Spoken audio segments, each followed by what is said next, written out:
Hello, everyone. I am Kimberly Davis, and I am the Southeast representative on the U.S. Partner Forum, and I am with Florida A&M University. So just a little about me. I am a native of South Carolina. I attended Florida A&M University, where I majored in biology, chemistry undergrad, and I got my graduate degree in agriculture and environmental sciences. And I started my PhD in oceanography and marine biology at Florida State, and I have not finished. And I'm currently employed, as Jen was mentioning, with Florida A&M University Corporative Extension, where I am the extension educator for agriculture, natural resources, environmental education. I am also the emergency disaster specialist because prior to joining Corporative Extension, I worked for the state of Florida Division of Emergency Management as the state environmental scientist for 10 years. So I have kind of wear two hats. But as you can see on my diagram, I have this picture.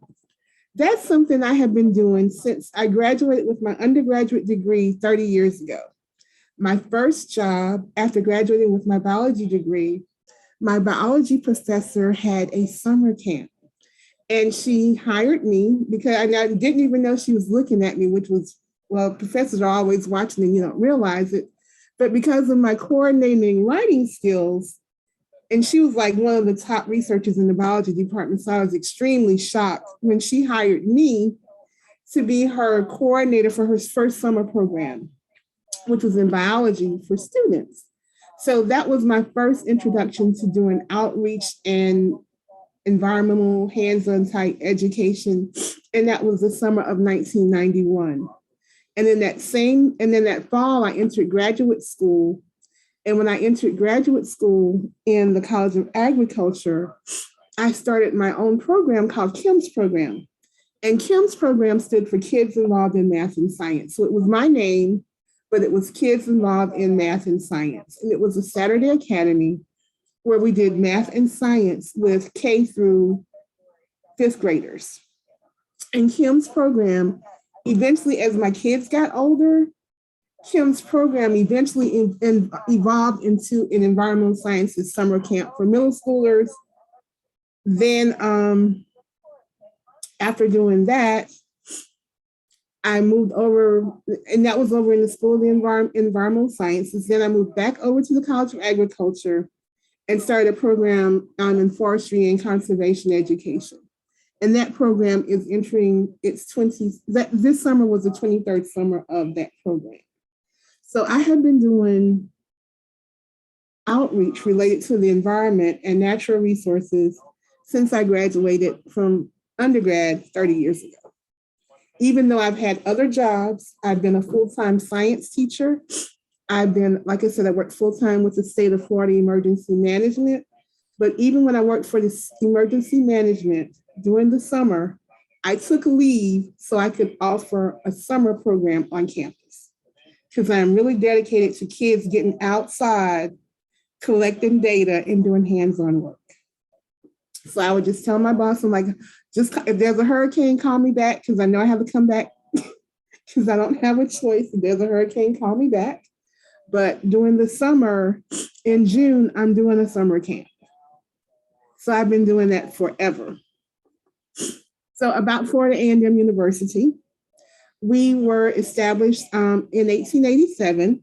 We are a historically Black college and university. Our current enrollment is almost 10,000 students, and we're extremely proud of our admissions for this year. This was last year's data, but the students this year are entering freshmen, first time in college, had a 3.8 GPA average and 23 on the ACT, and the majority of them are STEM majors. And so we are the highest ranked public HBCU in the nation, and we've been that for the last 3 years. And we are number one when it comes to research funding from the National Science Foundation. And we are world famous if you're watching the Parade of Roses parade, an NFL game, you may be familiar with our marching band because it's one of the best bands out there. About our partnership was initially established by Catherine Mia about around 2010, 2011. Um, and I am the Globe coordinator. And our partnership consists of Dr. Mia as well as Amita Jan. She's one of our water quality researchers. Fred Lorenzo, he is a business and forester. And Janelle Namor, she's a biologist. And I am, like I said, I'm an environmental scientist. And we primarily, because we are the Center for Water Resources, our work is primarily in water and soil. And I am with FAMU Cooperative Extension. And in Extension, like I said previously, I am the natural resources. In Extension, we're divided into 4 areas. There's ag and natural resources, 4-H youth development, family and consumer sciences, and community economic development. So in Extension, I am in agriculture and natural resources, as well as I'm part of 4-H and some of the other programming. So that's how I'm connected with Extension, where I wear, because of my background, I wear a hat, I wear a multi-hat. So our GLOW program focuses on the areas of teacher professional development. And that was where we first got our foot wet in GLOW. We had a summer camp, the Gulf of Mexico summer camp. And this was a 3-week camp where we started in Tallahassee and we took teachers along the Gulf of Mexico and we did different kinds of projects using GLOW. These pictures are from the first week when we do the initial training, where the teachers started with water quality and those kinds of protocols using GLOW. So that was how we first got started with our teacher camp in GLOW. And that program lasted from 2011 to 2013. Then we transitioned where we started doing GLOW in the classrooms. So through FAMU Cooperative Extension, through FAMU 4-H, our Agri-STEM program, I actually go into the classrooms and use some of the protocols. We also had a FAMU DRS outdoor classroom project, where at FAMU DRS, we created an outdoor classroom where we did GLOW. So with the Agri-STEM program, Agri-STEM, going by its name, is just bringing out the science, technology, engineering, and math components of agriculture. So we just put a spin on the name STEM and we show how those subjects are related to agriculture. So going into the classroom, I usually work with middle school and elementary teachers throughout the school year. And I'm glad that we're finally back in the classroom. With GLOW, with COVID, this 9 weeks was when most of the school districts said that we can come back into the classrooms. So I'm finally getting back into the classrooms, where for one of the elementary schools, we do elementary GLOW. And it's a 3rd grade natural resources and environmental education program. And I use the elementary GLOW in with the 3rd graders. And because we are an HBCU, our clientele, most of our clientele, we reach out to the Title I schools surrounding the campus. So with the GLOW in the classroom, the schools that I primarily work with are the Title I schools. And I wanted to pause here with the outdoor classroom. It also included the installation of the weather stem apparatus at the school. And as you know, GLOW has that kind of, partnership kind of with weather stem. And that was through where we started working with weather stem. And I think we had a meeting with Jen and Ed one time. And so weather stem has been kind of interested in GLOW. So I don't know if WeatherStem has reached out into the other states, but most of the schools in Florida have a weather station. So when we got our weather station, we wanted to be able to use some of the GLOW protocols with the weather stem.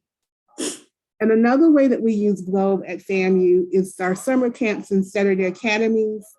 One of our summer camps was the FAMU Be Wet Sky to Sea program, where the kids focused on the water cycle.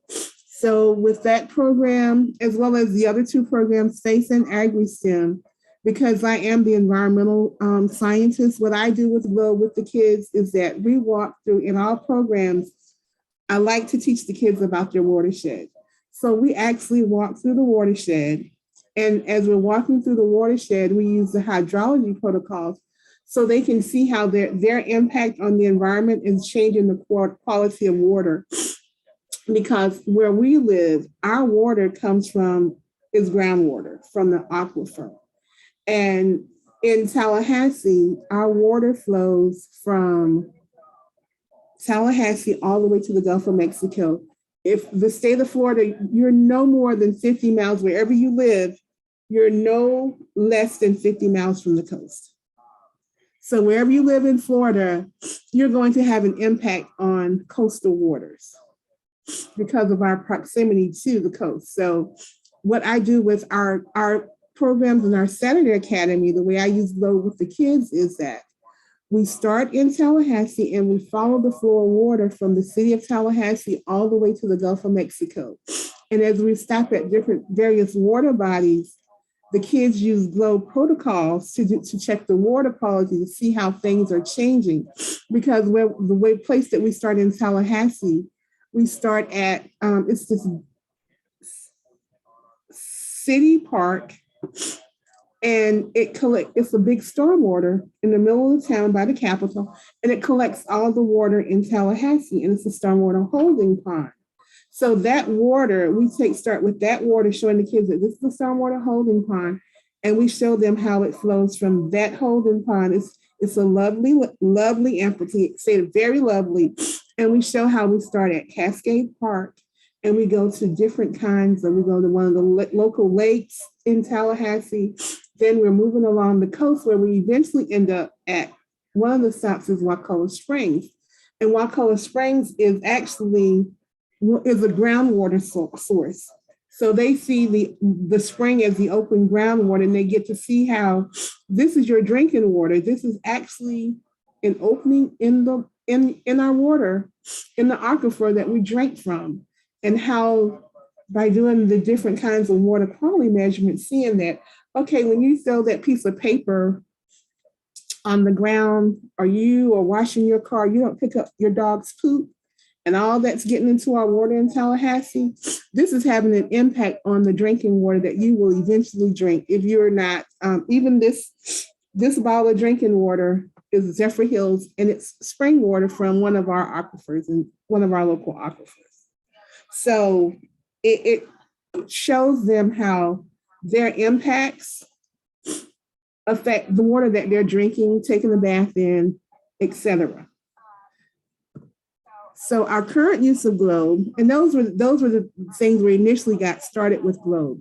But our current use of Globe is that we have two funding sources. We have the Strengthening Forestry and Conservation Education Community Outreach Program. And this is funded by the USDA Forest Service. And in that, it's 4 components. And it's to expose the students to different opportunities in agriculture, forestry, and natural resources. But we use the Globe protocols when we're doing our classroom visits. And that's the in-classroom visits where I mentioned we'll be using the elementary Globe with the 3rd graders, because our classroom visits focuses on 3rd through 5th grade. We do a conservation field day where we actually have stations where the kids will do different hands-on activities, and it will be, well, since we didn't get, the grant is new, so we didn't get a chance to do it last year because of COVID. So we're working out the details of that, but it will include activities from Globe, Project Learning Tree, Project Wet, and Project Wild. So I'm working with all the coordinators. One of the good things about it being in the capital of Florida, because Wild is coordinated by Fish and Wildlife, so you have the state coordinator for Fish and Wildlife in Tallahassee. Then I am in a joint project with the University of Florida with the Project Learning Tree coordinator. So I've had a meeting with her this morning. So I have a relationship with all the state coordinators for Project Wet, Project Wild, Learning Tree, and we are the partnership for Globe. So we're going to have field days, and we're still trying to see how those are going to go because of COVID. And I'm hoping that it can be where will set up at the stations at a school, and they'll do the hands-on activities and learn about the science associated with natural resources, and how to collect measurements, because that's really what the purpose of this camp is, the field day. And then we have a summer camp, and the summer camp is for middle school students, where it will be a 2-week summer program. And that picture is actually from the last time we had the FACE summer camp. And that's where we were doing the tree measurements that are like found in the GLOBE protocols, doing tree measurements. And we'll teach professional development. So teachers will get a stipend as well as equipment. And I'm had a meeting on Tuesday with the person that's going to be the lead teacher, that will be a new GLOBE teacher that will be training. Then we have Dr. Catherine has the Watershed Community Science Project. And because I am the extension person, the Watershed Science Project is a big part of a research, teaching, and extension grant that focuses on hydrology and water quality research. So the extension, because extension is the outreach arm of the university, the extension portion is the portion that I coordinate, and it's the Watershed Community Science Program, where we are doing citizen science, and we're using some of the protocols doing water quality, as well as focusing on microplastics pollution in the watershed. So that was just a brief overview of how the FAMU partnership, it works, and the things that we're doing with GLOBE.